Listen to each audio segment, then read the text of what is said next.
My name is Cassidy Marlowe. I'm 28 years old. 10 years ago, on the evening of my senior prom, I stood in my bedroom in my underwear and a pair of white ankle socks, while my mother told me that my dress was gone. Not lost, not misplaced, gone.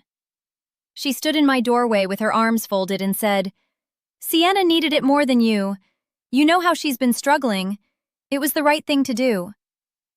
Sienna was my younger sister. She was 15. She had nowhere to wear a formal gown. But she was my mother's favorite, and she had admired my dress once in passing, and that had apparently been enough. I was 17 years old. I had saved $340 of my own babysitting money to buy that dress.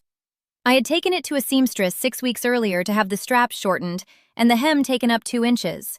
I had shoes dyed to match. My date was picking me up in 47 minutes. I looked at my mother. She looked back at me, steady and certain, like she'd done something generous. "Figure it out," she said. "You're resourceful." She closed my door. What she did not know, what neither of them knew for 10 years, was that the alterations receipt the seamstress had given me was still in my desk drawer. And that receipt had an address on it. Not our address. Not the address of the dry cleaner on Merchant Street where I dropped the dress. A different address. A personal address. And that address told a story about what my mother had actually done with that dress, and what she had been doing, quietly, for years. Before I tell you what I found, please like and subscribe, but only if you genuinely enjoy this story. Drop a comment below. Where are you watching from and what time is it there? I love connecting with every one of you. Now let me take you back to where this all started. I grew up in Dunmore, Pennsylvania, the older of 2 daughters.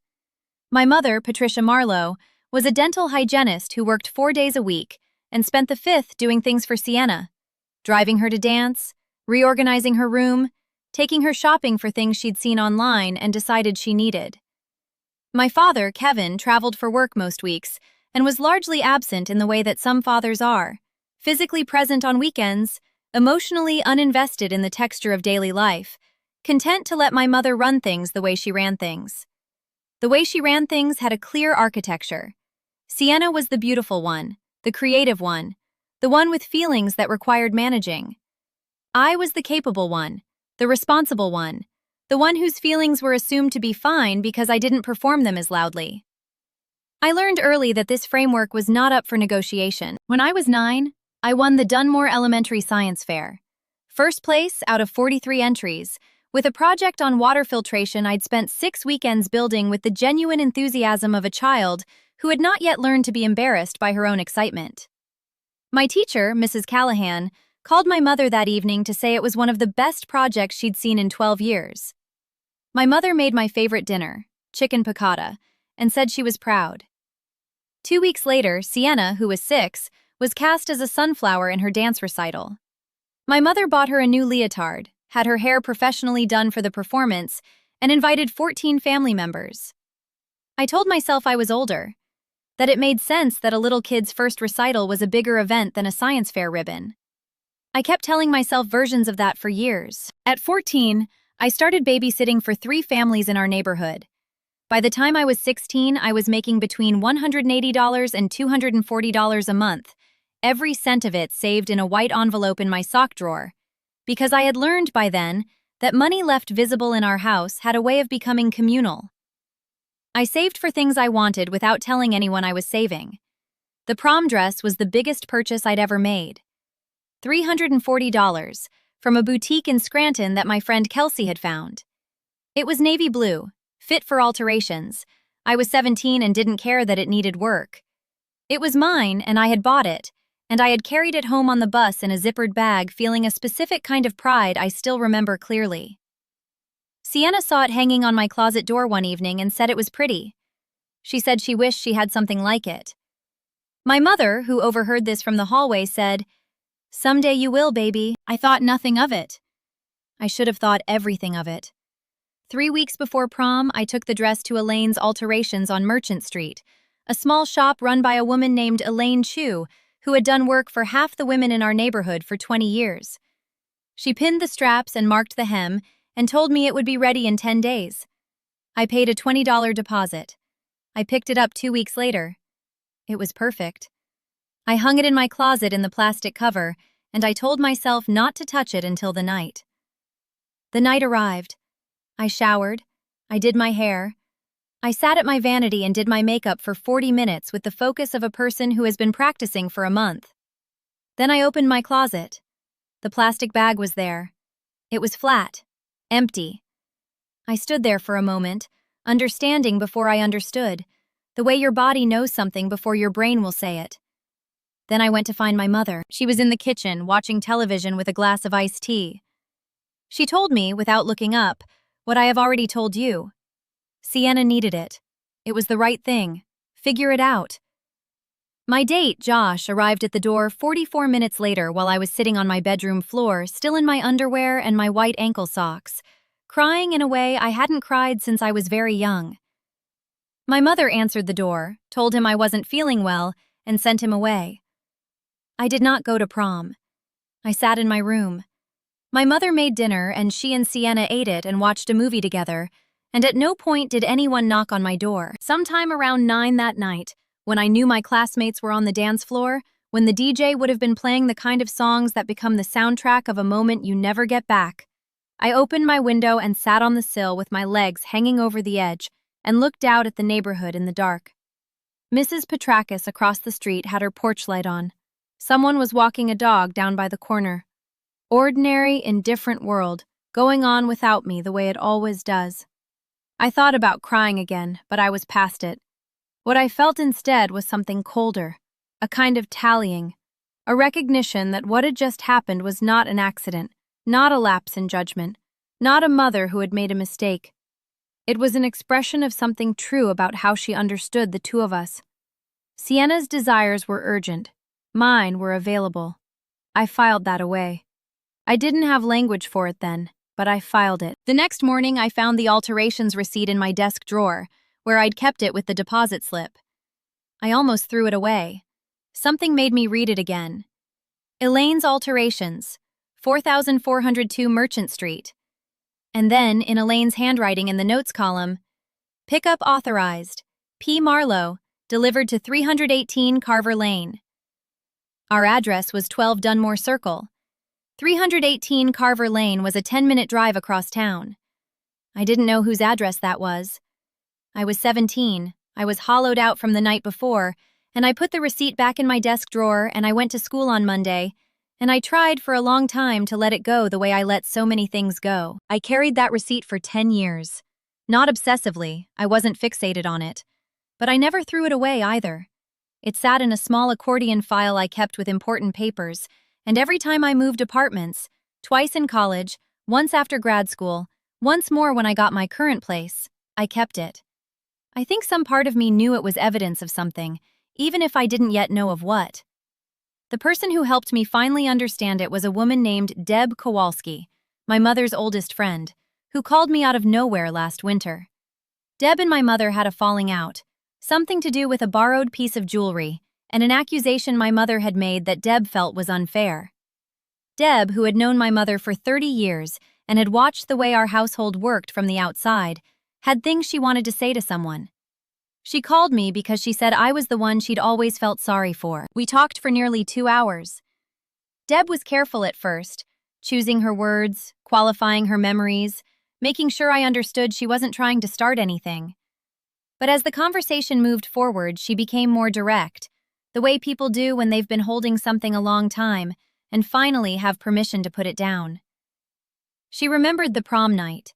She'd heard about it from my mother, who had framed it, apparently, as a selfless act of generosity toward Sienna, a story about choosing the child who needed the boost over the child who would be fine. Deb had known even then that something was off about that framing. She'd said nothing because she hadn't known what to say, and because my mother was her oldest friend, and because in those years she was still giving my mother more benefit of the doubt than the situation probably warranted. What she hadn't known about, until the falling out cracked things open between them, was the financial arrangement. The dress wasn't the only time, Deb told me. There was a pattern with your mother in Elaine's shop. She'd have things done, have them sent to your Aunt Lorraine's house on Carver Lane so your father wouldn't see the bills. Your aunt held packages, held receipts. Your father thought the household budget went one place. It went somewhere else. How long? I asked. As long as I knew her. At least 15 years. My father, who had been traveling for work all those years, had no idea. The family finances, which he trusted my mother to manage because he was rarely home, and it seemed like the natural arrangement, had been quietly redirected for over a decade.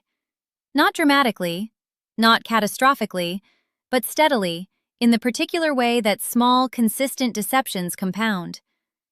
I told Deb about the receipt. She was quiet for a moment. Then she said, "You should talk to your father." I had not had a close relationship with my father for years. His absence during my childhood had created a distance that neither of us had ever fully addressed. We spoke a few times a year, mostly at holidays, in the particular polite superficiality of people who are connected by biology and not much else. Calling him felt strange. Necessary, but strange. I called him on a Tuesday evening in February. I told him about the dress, the receipt, the address, and what Deb had shared. I was calm. I was not accusing. I was presenting information the way you present something to someone who has a right to it, and letting them decide what to do with it. He listened without interrupting, which was unusual for him. There was a long pause. Then he said, "Cass, I need to look at some things." What he found, when he looked, was a secondary account my mother had opened in her name only. 11 years of statements. Deposits that corresponded to household cash withdrawals he'd assumed went to groceries and utilities. Not enormous sums, but $400 here, $600 there, month after month, added to something that had become, over time, substantial. He found $38,000 he hadn't known existed, sitting quietly in an account he'd never seen. My parents separated 8 months ago. The process is ongoing, and I am deliberately not in the middle of it. What I told my father, I told him because he had a right to know the truth.